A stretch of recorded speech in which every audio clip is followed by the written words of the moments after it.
ওমা কি হচ্ছে? এই যে পেঁয়াজের অমলেট বানাচ্ছি বন্ধুরা, দেখো। এই যে ডিমটা আমি ফাটিয়ে নিয়েছি, গোলমরিচের গুঁড়ো আর নুন দিয়ে ফাটিয়ে নিয়েছি, নিয়ে এই যে দিচ্ছি, দেখো বন্ধুরা। তারপরে এর মধ্যে ধনেপাতা কুচি দেবো, দিয়ে ভালো করে ভেজে নেব।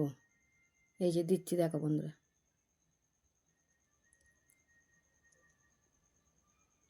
এই যে এবারে ধনেপাতা কুচি দেব।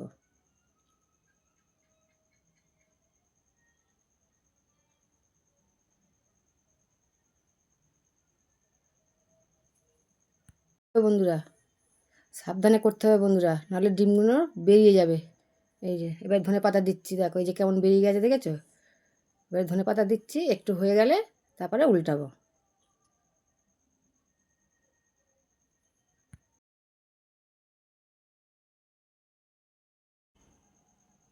এই এবারে উল্টাচ্ছি বন্ধুরা, দেখো কেমন হয়েছে, একটু দেখে বলো বন্ধুরা। তোমার বাড়িতে একদিন বানিয়ে খেও, খুব সুন্দর লাগে, টেস্টি টেস্টি খেতে। এই যে কেমন হয়েছে একটু দেখে বলো বন্ধুরা। তোমরা তোমরা ভালো থেকো, সুস্থ থেকো, সাবধানে থেকো। ভিডিও ভালো লাগলে একটা লাইক কমেন্ট করে দিও বন্ধুরা।